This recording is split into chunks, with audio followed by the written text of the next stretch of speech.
today's black journalists are going to have to do, and if they're not, they're way behind, is understand how the business has shifted. This is not 1975 or 85 or 95 or 05. You really don't have newspapers anymore. I keep saying, I said it in NABJ, stop saying you work for a newspaper, a TV station, or a radio station. No, you work for media companies, because a TV station is doing written stories, they're doing audio, they're doing photos. Radio people are hitting me for interviews. Can we get you on Zoom? I'm like, what happened to me just calling in?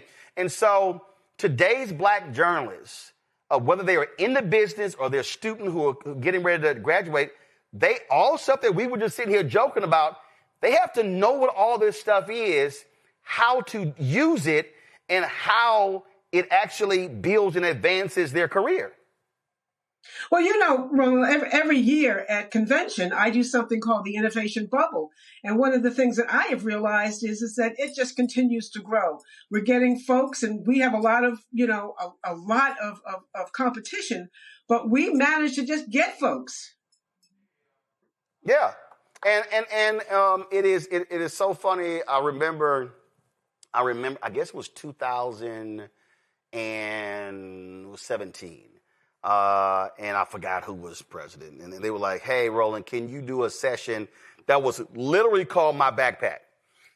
And there were people who were like, dude, you carry all that stuff around? And actually, the stuff that I normally carry around in my case, I don't have with me. And I was like, yeah. I said, because you don't know when something jumps off. And the other thing is, we're in the content business. Everything is content. The ability to be able to live stream, the ability to be able to record things. And also, the world has changed.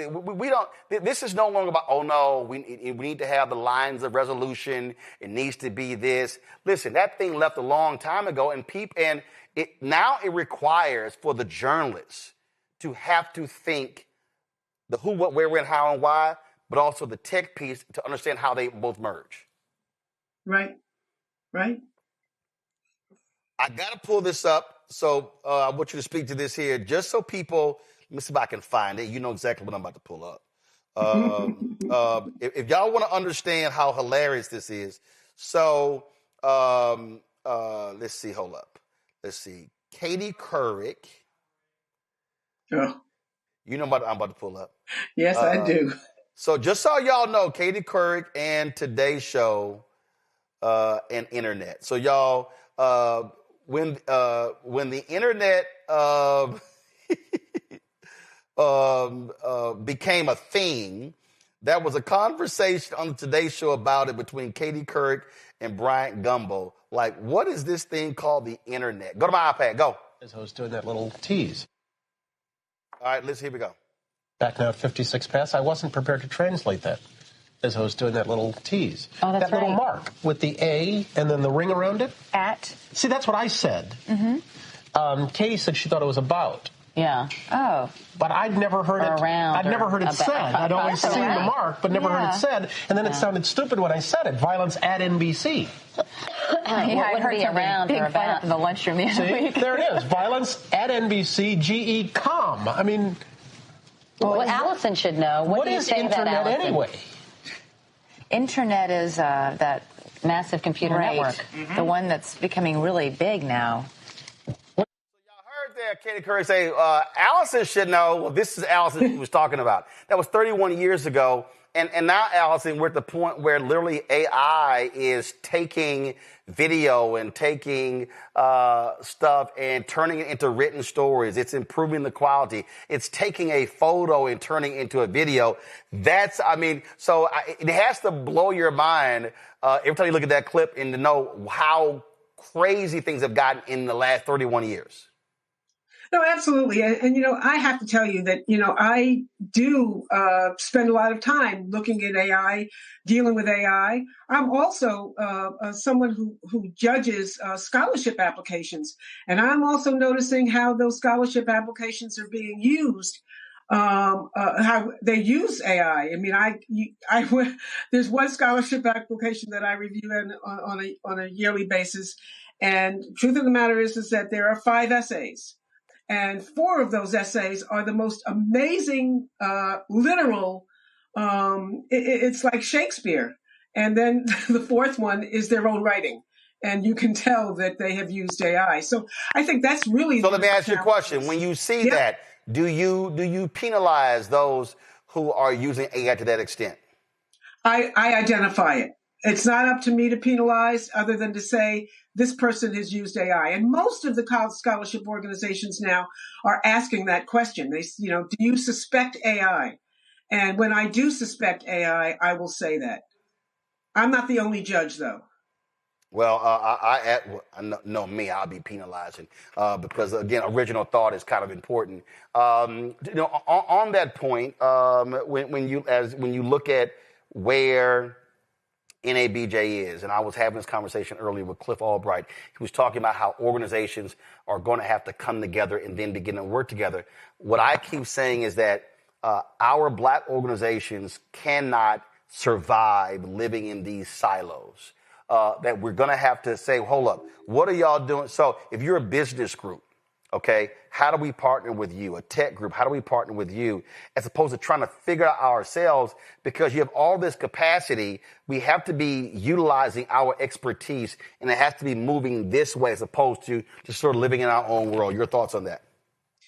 I agree with you, but I also think we have to strengthen ourselves as we grow, and as we continue to be impacted by the politics of this country. We are. There are people who very clearly, use, I call Trumponian tactics to run an organization. I would like to see us to become a lot stronger. So when we are sitting at that table, we are at the head of that table. And I frankly, confident now, Roland, you're in the executive position in the organization.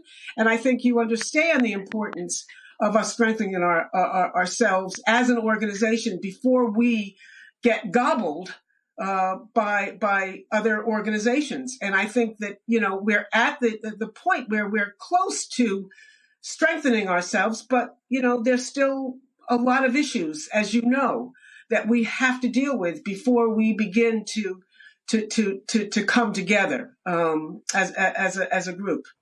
Absolutely. Questions from our panel for Allison. Joe, you first. Great to see you. What advice? Let's just play a game and act like, I've got somebody coming up that might be a daughter, about 24 years old, member of NABJ in her second city at NBC Louisville. What advice would you give somebody that's coming up in this business, particularly young black women, that are concerned about the things that you're talking about? How much the industry is changing? Will these jobs still be around? How to turn the corner and see what's happening around the corner and to get there first.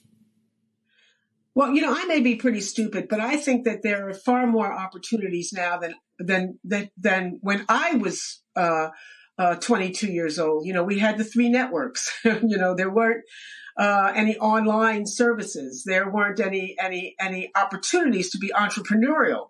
So to be honest with you, I kind of feel that I spend a lot of time with our student projects and the great Carol Gant, who has led us for the past few years. And I have a lot of mentees. One of my mentees is 25 or 26 years old, and she's at the White House for MS Now. And what I have always told students is to, number one, I ask them to make sure that they journal every day. They write every day. And I also really want them to understand the importance of doing research, of spending the extra time to understand the historic context. Been watching Roland, and Roland has said, everything old is new again. I think that's what you said. And that's true. Yeah. And folks have to understand, these young people have to understand that they're not the first to do this. So find out who is. And I'll tell you just one small little story. My dad was a Johnson appointee, started the Equal Employment Opportunities Commission. But before that, he was with the AFL-CIO. And I had the opportunity, and my dad's there with A. Philip Randolph, and again with Bayard Rustin. And my father is on the screen left.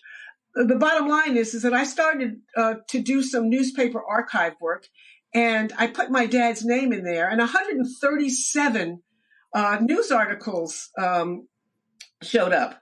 And I got so shocked because for us, he was our dad. You know, he'd come home on weekends and we'd be, you know, because he worked in Washington, he would, we lived in New Jersey. My mother refused to move to Washington because it was very segregated at the time. Hence, what we ended up, what I found was how important he was to getting the Voting Rights Act passed.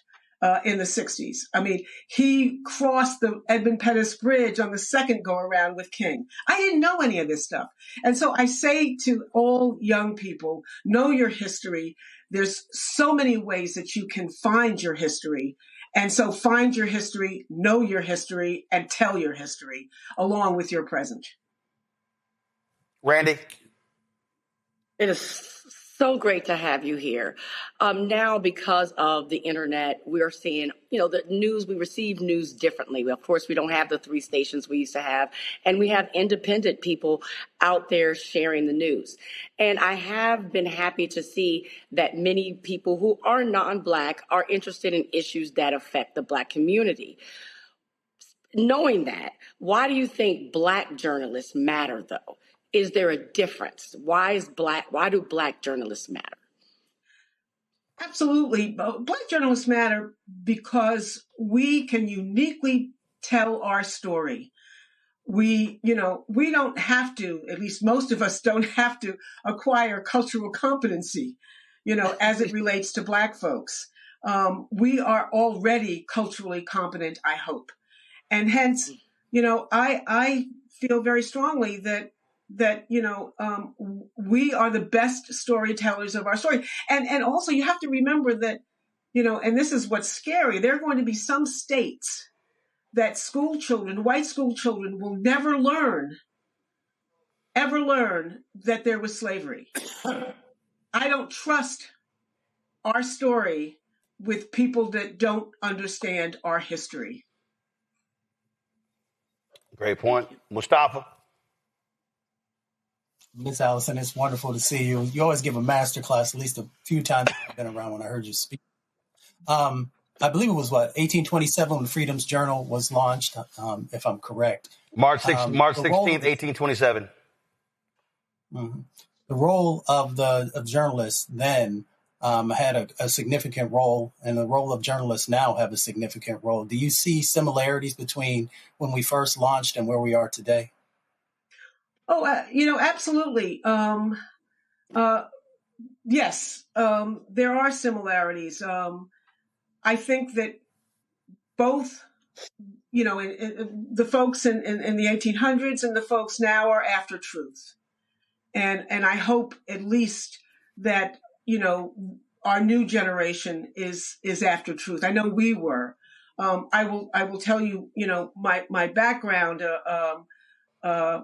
you know, before NABJ, I was in the Panther Party in Boston, and I will tell you, I was a journalism student, but I wasn't a journalist, and I remember so vividly, you know, certainly reading about the history of Blacks in journalism, and understanding that that they had gone through tremendous struggles.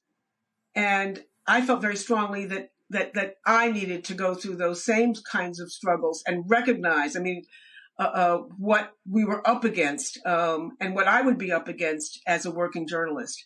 And I do believe that has not changed. At least it certainly hadn't changed with many of my fellow founders that I've known through the last 50 years. Well, it's a lot of work that we have to do. Of course, we always have to position everything for the next generation. That's one of the reasons why we launched our Jubilee endowment campaign. The target goals over the next 4 years is to raise $15 million. And to your point, Allison, about how we have to also look inward.